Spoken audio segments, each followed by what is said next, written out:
Bienvenido nuevamente al aula virtual de Fisiología para Crecimiento y Desarrollo, año 2020.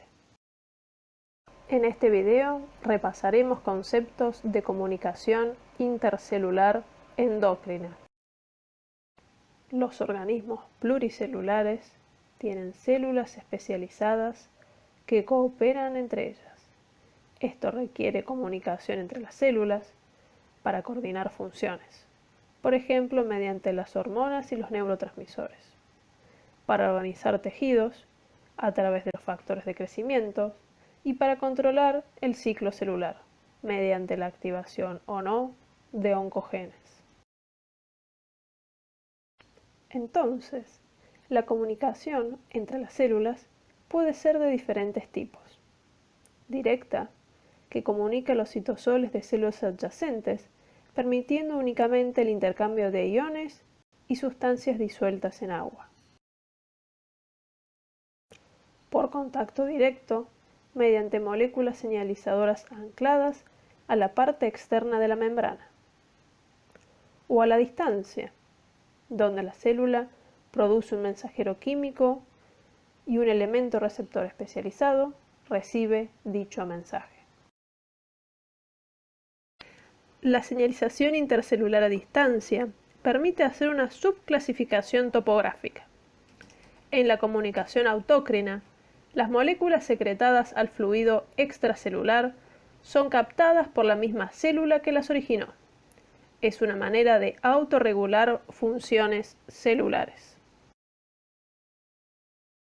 La comunicación parácrina alcanza las células vecinas, ya que las moléculas son secretadas al líquido intersticial.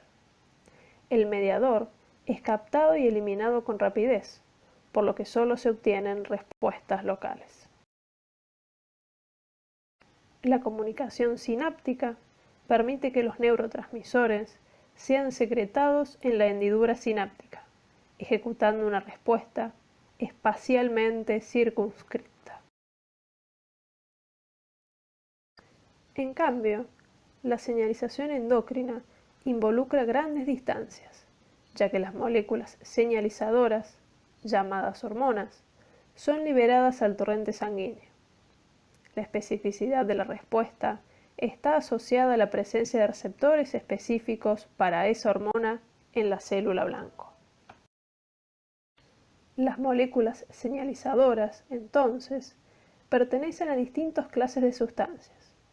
Pueden ser diversos tipos de lípidos o proteínas, o incluso gases. Y según su naturaleza química, llegan a los receptores a través de diferente manera. Los receptores son proteínas que tienen una estructura tridimensional compleja que le permite reconocer su ligando con especificidad. Pueden encontrarse sobre la superficie externa de la membrana plasmática o dentro de la célula. Las hormonas, según su estructura química, se agrupan en dos clases: liposolubles o hidrosolubles. Las hormonas liposolubles incluyen las hormonas esteroideas, derivadas del colesterol, las hormonas tiroideas, derivadas del aminoácido tirosina y el óxido nítrico.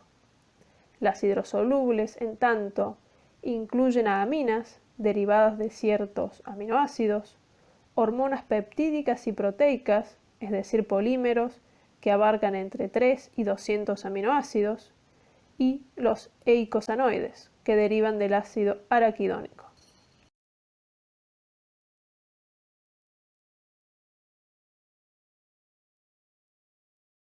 Las hormonas generan una amplia variedad de respuestas fisiológicas, la cual depende tanto de la hormona como de la célula receptora.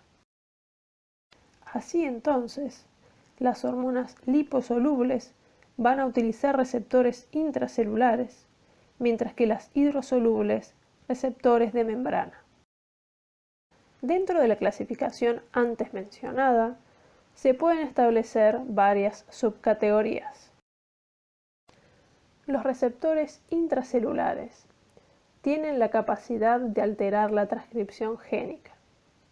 Recordemos que la transcripción es el proceso de generar una hebra de ARN a partir de una sección de ADN que contiene el gen que codifica para la proteína requerida por la célula.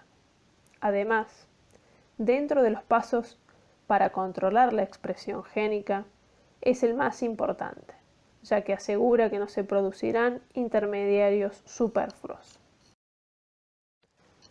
Las hormonas liposolubles, es decir, hormonas esteroideas suprarrenales y gonadales, hormonas tiroideas, retinoides y vitamina D, atraviesan por difusión la membrana plasmática y luego se unen a receptores proteicos en el interior de la célula. Así, las hormonas esteroideas se unen a receptores citosólicos, mientras que las hormonas tiroideas lo hacen con un receptor nuclear. El complejo hormona-receptor activado transloca al núcleo si es de tipo citosólico y se une en secuencias reguladoras específicas llamadas elementos de respuesta a hormona, el cual activa o reprime la transcripción del gen correspondiente. De manera general, se asocian las hormonas esteroideas con un aumento de la síntesis proteica, mientras que las tiroideas aumentan la transcripción de genes. La región de control génica abarca toda la extensión de ADN involucrada en la regulación y transcripción de ese gen. Incluye la región promotora con su caja TATA, donde se unen la polimerasa con los factores de transcripción generales, y todas las secuencias reguladoras diseminadas a lo largo de la región de control. Estas secuencias reguladoras tienen la capacidad de unir diferentes proteínas reguladoras de la transcripción, las cuales, a su vez, unen otras proteínas denominadas coactivadoras o correpresoras. En su conjunto, todo esto desencadena la activación o la represión de cada uno de los genes. La regulación de cada gen es detalladamente diferente a la de cualquier otro gen. Los canales iónicos funcionan como receptores de membrana, donde los neurotransmisores abren o cierran transitoriamente el canal formado por la proteína a la que se unen, modificando la estructura del mismo. Los receptores acoplados a proteína G regulan indirectamente otra proteína efectora que se encuentra anclada a la membrana plasmática. La unión de un ligando a un receptor acoplado a proteína G hace que cambie la conformación y permite que el receptor se una a la subunidad alfa. A su vez, esta unión libera el GDP. GTP rápidamente se une al sitio vacío en la subunidad alfa, causando un cambio en la conformación que debilitan la asociación de la subunidad alfa con el receptor y con la subunidad beta-gamma. La subunidad alfa unida a GTP está anclada a la membrana y activa la proteína efectora. En otros casos, la subunidad alfa-GTP inhibe y a su vez la subunidad beta-gamma también puede transducir señales interactuando con otras proteínas efectoras.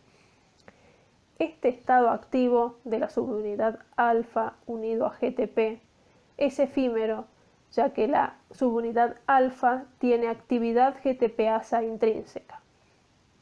Así, la conformación de la subunidad alfa vuelve a un estado inactivo unido a GDP, el cual a su vez también se reasociará a la subunidad beta-gamma. Los receptores acoplados a enzimas, cuando son activados, funcionan como quinasas o bien activan a otras quinasas. Pueden fosforilar residuos tirosinas, serinas, treoninas o histidinas, ya sean propias o de otras proteínas asociadas. Para la mayoría de los receptores tirosina quinasa, la unión del ligando hace que los receptores se dimericen. Este proceso junta los dominios quinasa cerca uno del otro en una orientación favorable que les permite fosforilarse y así promover su activación.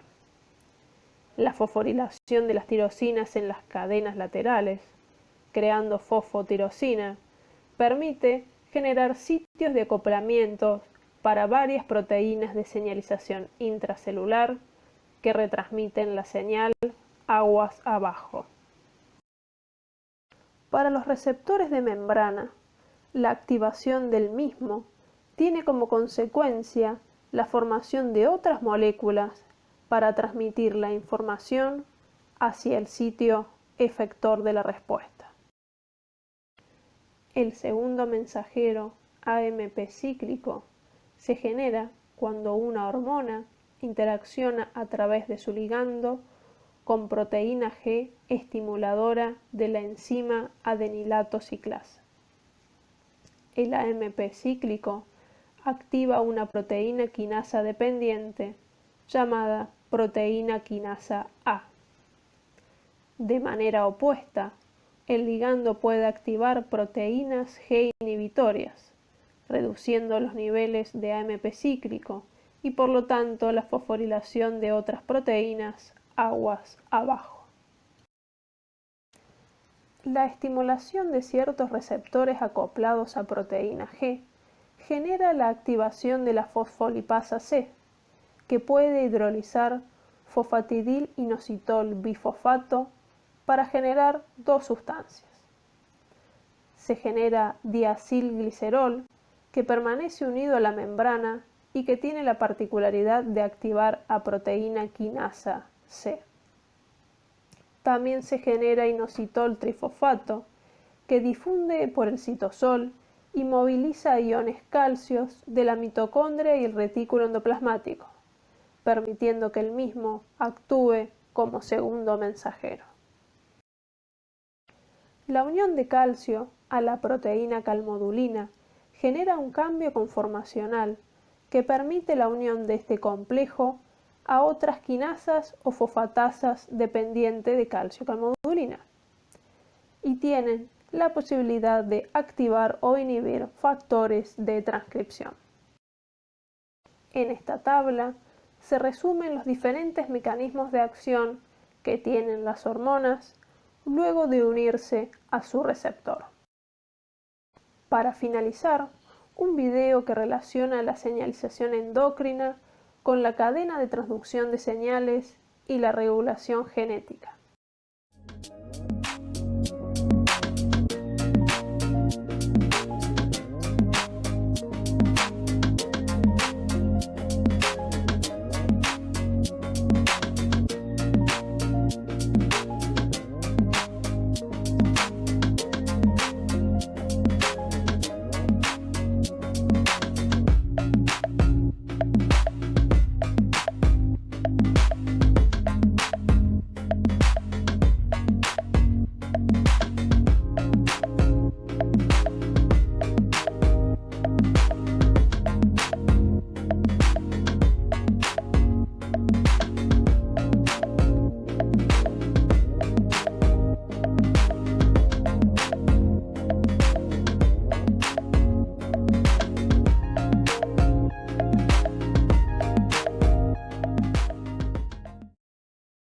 Estos son los libros donde puede consultar estos temas con más detalle.